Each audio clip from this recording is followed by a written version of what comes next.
Start. Good morning बच्चों।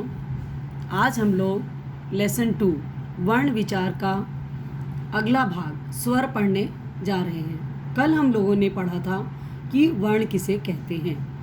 मुंह से निकलने वाली वे ध्वनियाँ जिनके टुकड़े या खंड नहीं किए जा सकते उन्हें वर्ण कहते हैं। और हम लोगों ने इसके बाद जाना था कि वर्णमाला क्या होती है।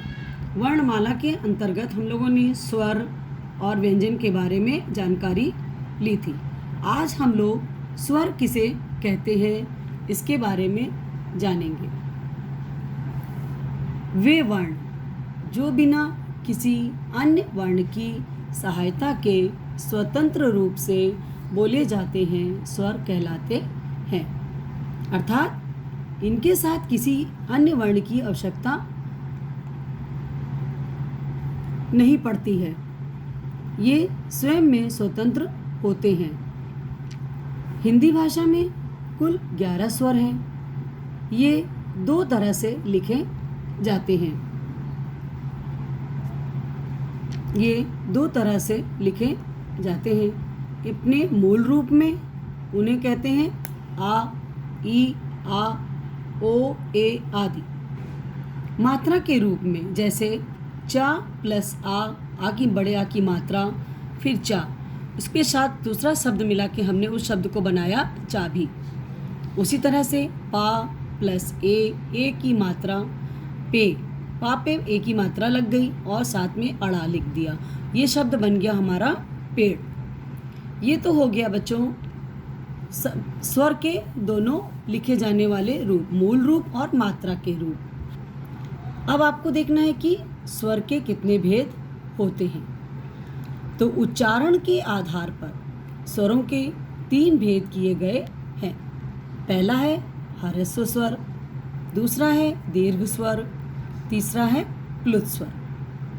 अब हम लोग इन तीनों के बारे में जानेंगे कि ये स्वर किस प्रकार के होते हैं। तो पहला बच्चों ह्रस्व स्वर।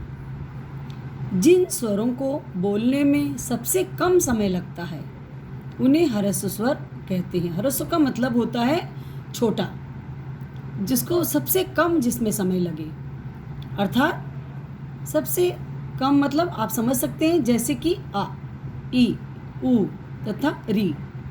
ये जो स्वर हैं ये 4 होते हैं और ये ह्रस्व स्वर कहलाते हैं क्योंकि इनको बोलने में सबसे कम समय लगता है। अब देखिए दीर्घ स्वर। दीर्घ का मतलब ही आप समझ सकते हो ना, दीर्घ मतलब लंबी, जिसमें कि हमारी जो ध्वनि निकल रही है वो लंबी खींच रही है। दीर्घ स्वरों को बोलने में ह्रस्व स्वरों से उच्चारण में दुगना समय लगता है। जैसे आ, ई, ऊ, ए, आए, ओ और आओ। ये 7 जो हैं स्वर आप देख रहे हैं बेटा, ये दीर्घ स्वर हैं। इन्हें बोलने में ह्रस्व स्वर से दुगना समय लगता है। इसके बाद देखिए आगत स्वर। आ, ये भी दीर्घ स्वर है, इसलिए हम लोगों ने इसको दीर्घ स्वर के अंतर्गत जाना। इन दीर्घ स्वरों को बड़े स्वर भी कहते हैं। इसके पश्चात हम लोग आ रहे हैं प्लुत स्वर पर। प्लुत स्वर। इन्हें बोलने में ह्रस्व स्वरों के उच्चारण से तिगुना समय लगता है। अर्थात ह्रस्व और दीर्घ दोनों से अधिक समय इनमें लगता है। जैसे ओम। तो ये बेटा ये क्या है?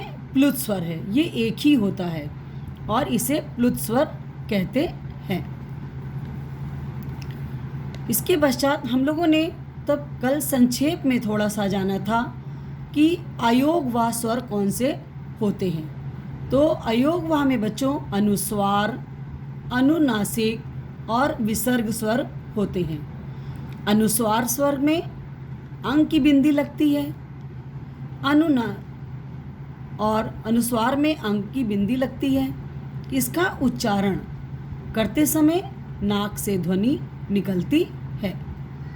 मतलब जो उच्चारण हम करते हैं तो ये ऐसा होता है कि जैसे बोलते समय नाक के द्वारा हमारी ध्वनि इसमें से आ रही है। जैसे गंगा, कंचा। तो नाक हमारी थोड़ी सी ऐसे फूलती पचकती है, जिससे हमें ये पता लगता है कि नाक से ध्वनि निकल रही है। अंग, कंस, पंख आदि। अब हम लोग देखते हैं बच्चों अनुनासिक, जिसमें कि चंद्र बिंदी का प्रयोग होता है। इसका उच्चारण करते समय ध्वनि नाक और मुंह दोनों से निकलती है, जैसे कांच, चांद, अंगूठी, हंस, पाँच आदि। इसके पश्चात बच्चों हम लोग देखेंगे विसर्ग। विसर्ग में आपको पता है 2 डॉट्स लगते हैं, 2 बिंदियां लगती हैं। इसका उच्चारण हा की तरह होता है। इसके उच्चारण में जब हम पढ़ते हैं इनके शब्दों को, तो उच्चारण में हा की ध्वनि प्रतीत होती है, जैसे प्रातः, अतः, पुनः आदि। यह हमेशा व्यंजन के बाद ही बच्चों लगाए जाते हैं। आपको अभी मैंने बताया था कि अनुस्वार, अनुनासिक, विसर्ग ये तीनों अयोगवाह के अंतर्गत आते हैं। आ, जिसमें केवल चंद्र बिंदी लगाई जाती है, केवल चंद्र का आकार, चंद्राकार लगाया जाता है। यह ध्वनि अंग्रेजी भाषा से आई है। अंग्रेजी भाषा से आए शब्दों में इसे आ के ऊपर चंद्राकार रूप में लगाया जाता है। इसके उदाहरण में आप देख सकते हैं, जैसे mall, ball, doctor, hall, coffee, call, hockey आदि। इस तरह से बच्चों आपने देखा कि अयोगवाह में आपने अनुस्वार, अनुनासिक, विसर्ग, आ, चंद्राकार, ये चारों रूप आपने इसकी जानकारी आपको मिली। आज आपने स्वर किसे कहते हैं, उनके कितने भेद होते हैं, आप इन्हें याद करेंगे। स्वर की परिभाषा याद कीजिएगा कि वे वर्ण जो बिना किसी अन्य वर्ण की सहायता के स्वतंत्र रूप से बोले जाते हैं, वे स्वर कहलाते हैं। ये तो आपकी इसकी डिफिनेशन हुई, आप इन्हें याद करोगे। उसके मान स्वर के कितने भेद होते हैं, अभी बच्चों आपने देखा 3 होते हैं, ह्रस्व स्वर, दीर्घ स्वर और प्लुत स्वर। ये आप तीनों इनके भेदों को आपने डिफाइन कर दिया है, जान गए हैं। अब आप इनकी परिभाषा को भी याद करेंगे कि ह्रस्व स्वर में कितना समय लगता है, सबसे कम समय लगता है। दीर्घ स्वर में ह्रस्व स्वर से दुगना समय लगता है।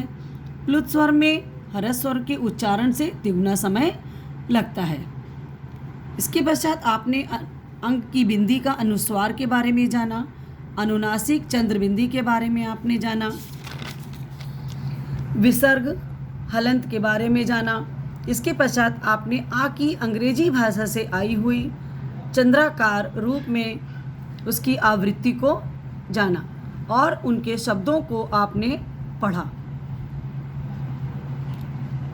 आज हम लोग यहीं पर समाप्त करते हैं। बच्चों, ये आपको इसकी परिभाषा याद करनी है और कल हम लोग इसके आगे व्यंजन पढ़ेंगे।